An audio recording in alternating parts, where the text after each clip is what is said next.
자, 학생 여러분, 태풍 피해는 없는지 걱정이 많이 되는데 그래도 원격 수업은 열심히 들어야 되겠죠. 자, 68쪽 오늘 할 내용입니다. 68쪽 제목이 작은 부품으로 만든 크다란 완성품이라는 제목인데, 이 단원에서는 뭐에 대해서 배우냐면은 생명체를 구성하는 다양하고 복잡한 물질들이 어떻게 만들어지는가에 대해서 배울 거거든요. 그럼 생명체를 구성하는 물질인 완성품은 작은 부품이 쌓이고 쌓여서 만들어진다라는 것에 대해서 배우는 단원입니다. 자, 우리가 앞에서 지각은 규산염 사면체가 어떻게 결합하느냐에 따라서 광물의 종류가 달라진다 했었죠. 자, 그런데 생명체 같은 경우에는 제일 많은 원소가 산소고 두 번째로 많은 게 탄소였죠. 탄소. 그런데 이 탄소가 어떤 특성이 있었냐면은 원자과 전자가 4개였거든요. 그래서 이 원자과 전자 4개 때문에 공유결합의 방법이 다양하고 다양한 원소하고 공유결합할 수 있다라는 거였고, 규소와 달리 또 탄소는 어떤 특징이 있냐면은 같은 탄소끼리 결합을 하는데 다양한 모양으로 결합이 가능합니다. 그럼 이렇게 다양한 모양으로 결합을 하면 만들어진 물질이 달라지게 되겠죠. 그래서 탄소라는 재료 한 가지로 다양한 물질이 만들어낼 수 있다라는 게 탄소의 특징입니다. 그럼 생명체를 구성하는 중요한 물질이 단백질, 핵산, 지질, 탄수화물 이런 것들이거든요. 지질은 여러분들 지방이라 생각하면 됩니다. 그럼 이런 것들은 다 탄소화합물입니다. 탄소화합물. 자, 그러면 생명체에서는 어떻게 탄소라는 재료 하나로 다양한 물질이 만들어졌는지에 대해서 이제 배우게 될 겁니다. 자, 학습지 들어가겠습니다. 학습지는 5페이지입니다. 자, 방금도 설명했듯이 생명체를 구성하는 물질은 탄소화합물이 중요한 역할을 한다 했죠. 그럼 탄소화합물은 어떤 특징이 있는가? 원자과 전자가 4개입니다. 그럼 이 원자과 전자가 4개이기 때문에 이 원자과 전자와 이 전자를 공유하는 결합 방법이 다양하게 있다 했죠. 그죠? 그래서 4개의 전자를 4가지의 공유 결합이 가능한데 누가 공유되느냐에 따라 가지고 공유 결합하는 원자의 종류도 굉장히 다양하거든요. 그래서 탄소 같은 경우에는 탄소 하나가 다양한 여러 가지 물질을 만들어낼 수 있다라는 거 우리 앞에서도 배웠습니다. 규소도 이랬었죠. 그렇죠? 자, 그런데 탄소는 또 다른 특징이 있었습니다. 우리 교과서에서 봤죠. 탄소는 탄소 원자끼리도 다양한 결합 방법이 가능합니다. 이렇게 사슬 모양으로 길게 늘어날 때, 그 다음 이렇게 가지 모양, 그 다음 고리 모양, 교과서엔 요 3가지 뿐이었죠. 근데 공유 결합을 할 때 산소를 2개 공유하는 경우, 3개 공유하는 경우, 이렇게 2중 결합, 3중 결합도 있습니다.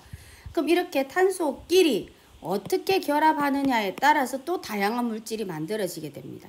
그래서 생명체를 구성하는 대부분의 물질, 중요한 물질들은 다 탄소가 만들어낸 탄소화합물이 되는 겁니다. 그래서 여기 생명체를 구성하는 물질 한번 봅시다. 제일 많은 건 물이죠. 두 번째는 단백질입니다. 이 2가지는 순서 기억하세요. 첫 번째 물, 두 번째 단백질입니다. 그 다음 이제 생명체를 구성하는 게 뭐가 있는가? 지방이 있죠. 아까 지질이라고 표현된 겁니다. 그 다음 무기염류, 탄수화물 이런 게 있습니다. 자, 그럼 또 여기서 기억해야 될 건 뭐냐면은 여기 탄수화물하고 단백질하고 지방은 탄소화합물이다 하는 거 기억해야 됩니다. 그 다음에 탄소화합물 뒤에 하나 더 나올 겁니다. 핵산이라고 탄소화합물이다 하는 거 기억해 주세요. 여기 있습니다. 핵산도 탄소화합물이다 하는 거. 핵산은 다음 시간에 배울 겁니다. 자, 그러면 우리 몸을 구성하는 물질에 대한 설명으로 옳지 않은 것은 하고 물었죠. 자, 1번 단백질은 탄소화합물이다. 맞죠? 탄소화합물은 탄수화물, 단백질, 지방, 핵산 이렇게 있다 생각하면 됩니다. 그럼 요 4가지를 제외하고는 탄소화물이 아니다라고 생각하면 되거든요. 그래서 요 4가지를 제외한 우리 몸을 구성하는 물과 무기염류는 탄소화물이 아니다. 맞습니다. 그 다음 아까 그림에서 봤듯이 우리 몸을 구성하는 물질 중에 물의 비율이 가장 높다. 맞죠? 그 다음에 핵산하고 지질, 지방이라 생각하면 됩니다. 핵산과 지방은 탄소화합물이죠. 그래서 탄소화합물 중에 하나다. 맞습니다. 그럼 틀린 건 4번이거든요. 4번은 어디가 틀렸냐면은 단백질, 탄수화물은 에너지원이 맞아요. 근데 무기염류가 아닙니다. 우리 몸의 에너지원으로 쓰이는 거는 탄, 단, 지, 탄수화물, 단백질, 지방 요 세 가지입니다. 자, 그러면 다음 페이지에서는 이제 단백질이 어떻게 만들어지는가에 대해서 배울 겁니다. 자, 단백질 굉장히 우리 그 몸을 구성하는 물질 중에 단백질 두 번째로 많았었죠. 두 번째로 많은데 또 굉장히 중요한 역할을 하게 됩니다. 자, 단백질의 역할 중요합니다. 네 가지 있죠. 다 중요합니다. 자, 일단 단백질이 중요한 이유. 세포를 구성하는 물질이다. 우리 생명체의 기본은 세포죠. 세포가 모여서 여러 가지 기관 조직이 만들어지는 거잖아요. 그래서 세포를 구성하는 굉장히 중요한 역할을 하는 게 단백질입니다. 그 다음 우리 몸체를 구성하는 피부, 근육, 뼈 이런 거 다 단백질입니다. 그리고 혈액의 구성물질도 단백질로 되어 있다는 거. 그 다음에 우리 몸에서 굉장히 중요한 역할을 하는 게 효소화 호르몬이거든요. 효소화 호르몬. 이게 어떤 역할을 하냐면은 화학 반응을 조절하는 등 생명 현상에 관여하는 물질이 효소 호르몬이거든요. 그 효소 호르몬을 구성하는 물질도 단백질입니다. 자, 지금 공부해 보니까 단백질 정말 중요하다는 거 알게 되겠죠? 알 수 있겠죠, 그렇죠? 자, 단백질은 이렇게 네 가지 역할을 한다는 거 꼭 기억해 놓기 바랍니다. 자, 그럼 이 단원의 제목이 뭡니까? 작은 부품으로 완성품을 만든다는 거였죠. 그럼 이 페이지에서는 완성품 중에서 단백질이 어떻게 만들어지는가에 대해서 배울 거거든요. 그럼 단백질을 구성하는 작은 부품이 있을 거 아닙니까? 그렇죠? 그 단백질을 구성하는 작은 부품, 즉 단백질의 기본 단위체를 우리 아미노산이라고 합니다. 자, 그럼 이 기본 단위체라는 뜻이 뭐냐면 여러분들 제가 그 지각을 구성하는 광물을 배울 때 광물의 92%가 규산염 광물이었고 규산염 광물은 기본이 규산염 사면체였다. 그래서 규산염 사면체가 벽돌처럼 어떻게 쌓이느냐에 따라서 광물 종류가 달라지고 성질이 달라진다 했죠. 그거랑 똑같습니다. 요 아미노산은 우리 옛날에 어릴 때 가지고 놀던 레고 블럭 기억하죠? 블럭이라 생각하면 됩니다. 그 블럭이 어떻게 조합하느냐에 따라서 다양한 완성품이 만들어지죠. 그것처럼 아미노산이 블럭 한 개 한 개고 그 아미노산이 결합하듯이 블럭이 결합하면 단백질이 만들어진다. 그런 내용입니다. 자, 그럼 이 아미노산은 구조가 어떻게 되는가? 기본 구조는 중요한 게 단백질은 탄수화물이었잖아요. 그렇죠? 그래서 기본 구조는 탄소를 중심으로 한다는 거 요거 기억해 놓기 바랍니다. 탄소를 중심으로 해서 산소, 수소, 질소와 결합되어 있는 게 기본 구조인데 그 기본 구조하고 어떤 물질이 결합하느냐에 따라서 단백질 종류가 달라지게 되는데 약 20가지가 있다 하는 겁니다. 자, 이게 무슨 말인가 하면 요 그림 보세요. 요거 꼭 레고 블럭처럼 생겼죠. 여기 블럭에서 아미노산에서 요 부분 있죠. 연두색과 초록색 부분. 요게 기본 구조입니다. 아미노산의 기본 구조. 그러면 아미노산 20종류 이 기본 구조는 다 똑같습니다. 중심에 누가 있다고? 탄소가 있습니다. 자, 그러면 요 기본 구조가 누구랑 결합하느냐? 요 물질 있죠, 요 물질. 요 누구랑 결합하느냐에 따라서 종류가 달라지는 겁니다. 여러분들 그 우리 블럭 같은 거 보면 그 위에 결합할 수 있는 그 뭐랍니까? 연결 부위가 1개짜리도 있고 2개짜리도 있고 4개짜리, 6개짜리 다양하죠. 요게 바로 그 아미노산의 종류를 결정하는 겁니다. 그러니까 요게 달라지면 아미노산 종류가 달라지게 됩니다. 자, 그래서 밑에 그림 한번 볼까요? 자, 단백질은 일단 이렇게 여러 가지 종류의 아미노산들이 길게 결합을 합니다. 여기 위에 그림 한번 보세요.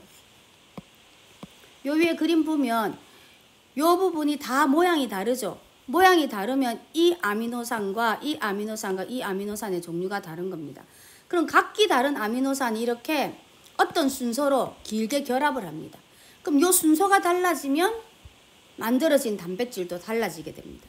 자, 그런데 이렇게 길게 결합하다 보면 어떻게 되냐면은 이 긴 부분이 요 위의 모양 때문에 사슬이 접히거나 꼬이게 됩니다. 그래서 이런 입체적인 모양을 이루게 됩니다. 이렇게 접히거나 꼬이게 돼가지고 입체적인 모양을 이루게 되거든요. 그럼 요 입체적인 모양이 어느 아미노산이 연결했느냐, 그 다음에 그 아미노산이 어떤 순서에 따라서 연결됐느냐에 따라서 요 입체적인 형태, 모양이 달라지게 됩니다. 그럼 요 형태가 달라지게 되면 단백질이 하는 기능, 역할이 달라지게 됩니다. 그럼 기능이 달라지면 단백질 종류가 달라지게 되는 거. 그걸 다시 한번 종합 정리할게요. 자, 요 그림은 교과서에 없는 겁니다. 자, 아미노산과 아미노산이 결합을 합니다. 그럼 아미노산과 아미노산이 결합하는 방법을 펩타이드 결합이라고 합니다. 요거 기억하셔야 됩니다. 펩타이드 결합. 그 다음에 또 기억해야 될 걸, 아미노산과 아미노산이 결합할 때 물이 나온다는 거.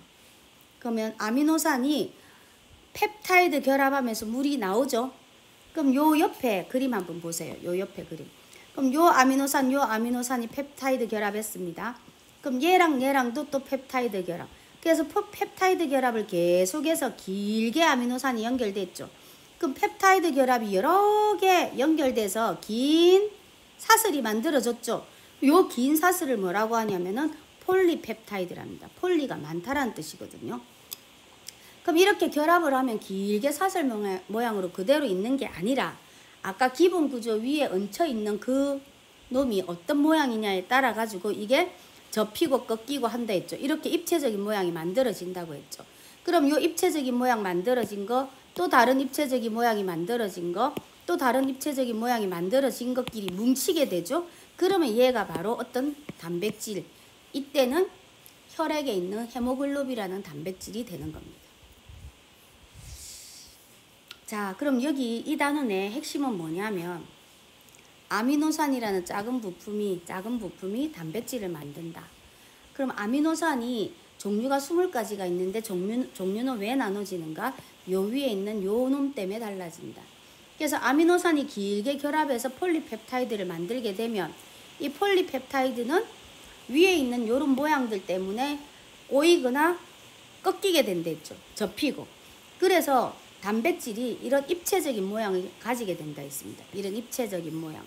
그러면 이 입체적인 모양은 아미노산의 종류와 연결 순서에 따라서 달라지게 되거든요. 그럼 단백질 기능이 달라져요. 그래서 어떤 입체적인 모양을 가진 것들이 뭉쳐졌느냐에 따라서 단백질 종류가 달라진다 하는 뜻입니다. 자, 여러분들 강의를 듣고 난 뒤에 교과서를 다시 한번 꼼꼼하게 읽어보십시오. 이 부분의 내용을. 그리고 난 뒤에 학습지를 다시 한번 읽어보고, 그래서 교과서와 학습지를 연결해서 공부를 한 다음에, 그런 다음에 이제 문제 풀이를 해야 되는 겁니다. 자, 그러면 우리 교과서를 읽어봤다 치고 문제풀이, 단백질에 관계된 문제풀이 4문제를 한번 해보도록 하겠습니다. 자, 학습지 8쪽 펴주시기 바랍니다. 자, 학습지 8쪽에 보면 첫 번째 문제. 그림은 아미노산 사이의 결합 과정을 나타낸 것입니다. 그럼 아미노산이 결합하는 걸 뭐라고 한댔습니까? 펩타이드 결합이라는 데죠. 그때 뭐가 빠져나온다? 물이 빠져나온다. 답은 5번입니다. 자, 이 문제 나옵니다. 이 그림이 아닌 다른 형태의 그림으로 똑같은 문제 낼 수가 있습니다. 자, 그 다음 단백질에 대한 설명으로 옳지 않은 것은 있는데, 단백질은 단위체가 아미노산이다. 맞죠? 그 다음에 기본 구조에 붙는 걸 곁사슬이라 하거든요. 기본 구조 위에 붙는 곁사슬에 따라서 아미노산 종류가 달라진다. 맞습니다. 그 다음에 아미노산은 20종류가 있다. 맞습니다. 그 다음에 아미노산이 어떤 종류가 결합하느냐, 몇 개가 결합하느냐, 순서가 어떻게 되느냐에 따라서 단백질의 형태가 바뀐다 했죠. 맞습니다. 그래서 단백질 기능이 달라지고, 그래서 단백질 종류가 변한다, 다르다 했습니다. 그 다음에 3번. 열과 산에 의해서 입체 구조가 변해도 특성은 유지된다 했는데 요게 틀렸거든요. 어디가 틀렸냐면 변한다까지는 맞습니다. 근데 특성이 유지가 아니고 변하게 됩니다. 이거를 단백질의 변성이라고 부르거든요. 그럼 우리 몸에 굉장히 중요한 역할을 하는 단백질은 열이나 산성과 같은 거에 의해서 변성이 됩니다. 변성이 되게 되면 아까 우리 단백질 입체 모양, 형태에 따라서 기능이 달라진댔죠. 변성이 되면 그 형태가 꼬이거나 접힌 부분의 형태가 달라지게 되거든요. 그 달라지게 되면 기능을 제대로 못하게 됩니다. 그래서 우리가 열이 40도까지 오르면 위험한 이유가 바로 이것 때문입니다. 우리 몸 안에 단백질 많죠. 근데 굉장히 중요한 역할을 하고 있죠. 그런데 우리 몸이 40도까지 올라가게 되면 우리 몸을 구성하는 그 효소나 호르몬, 근육 뭐 이런 것들이 40도 이상이 되면 변성이 되게 되거든요. 변성이 되면 제대로 기능을 안 합니다. 특히나 중요한 게 이제 효소 호르몬은 우리 몸에 그 그 화학 반응을 조절한다 했죠. 화학 반응이 안 일어난다는 말은 우리 몸에서 일어나야 될 반응들이 안 일어난다. 그럼 사람이 살 수 없게 되는 겁니다. 그래서 온도가 올라가면 39도, 40도까지 올라가게 되면 위험하게 되는 겁니다. 자, 변성되면 기능도 달라진다 하는 거 꼭 기억하기 바랍니다. 자, 그 다음 오른쪽에 1번이라 되어 있는 문제 있죠. 이 문제. 자, 마찬가지로 단백질에 대한 설명으로 옳은 것만을 생명체를 구성하는 물질에 대한 설명으로 옳은 거 고르라 하는 겁니다. 자, 물은 생명체 구성하는 물질 중 가장 많은 양을 차지한다. 맞죠? 제가 아까 우리 몸을 구성하는 물질 중에 제일 많은 건 물이고 두 번째는 단백질이다. 이 두 가지는 순서를 기억하라 했습니다. 그 다음 탄수화물에 포함되는 거는 탄수화물, 단백질, 지방, 핵산 요 네 가지라고 했죠. 물과 무기염류는 탄수화물이 아닙니다. 틀렸습니다. 그 다음 방금도 설명했듯이 핵산은 탄수화물인데 속하지 않는다 했죠. 틀렸습니다. 그래서 답은 1번. 그 다음 이걸 아까 했었죠. 아미노산과 아미노산이 결합하는 걸 무슨 결합이란다? 펩타이드 결합. 그래서 가 이름은 펩타이드 결합입니다. 그럼 뭐가 빠져나온다? 기억은 물입니다. 그렇죠? 그래서 가가 형성될 때 나오는 건 물이다. 맞죠? 그 다음에 나를 뭐라고 한다 했습니까? 펩타이드 결합이 길게 연결된 사슬, 폴리펩타이드라는 데 있죠. 그죠? 그래서 수많은 아미노산이 연결된 사슬 구조이다. 맞습니다. 그럼 이것들이 꼬이고 꺾이고 해서 입체 모양이 이루어지고 그것들이 몇 개 연결되면 특정 단백질이 만들어진다 했죠. 그럼 요 다는 단백질인데 온도가 올라가게 되면 구조가 변형되죠. 그럼 특성도 어떻게 된다? 남아있는 게 아니고 변한다. 변성. 그죠? 그래서 D가 틀렸습니다. 자, 여러분들 굉장히 빨리 진행을 했거든요. 자, 오늘 한 내용들 복습을 할 때 아까도 얘기했듯이 뭐라고 했습니까? 일단 교과서를 꼼꼼히 읽어보고 그런 다음에 학습지와 교과서를 연결해 나가면서 교과서의 이 부분이 학습지에 여기에 있구나. 학습지에 없는 거 교과서에는 없는데 학습지에 있는 거 뭔가 학습지에만 있어도 시험에 나오는구나. 이런 걸 연결해 가면서 한번 쭉 공부를 한 다음에 그리고 마지막에 문제를 자기 나름대로 다시 한번 풀어보기 바랍니다. 자, 여러분들 태풍에 아무 피해 없이 수요일 날 만났으면 좋겠습니다. 자, 수고 많았습니다. 강의 여기서 끝내겠습니다.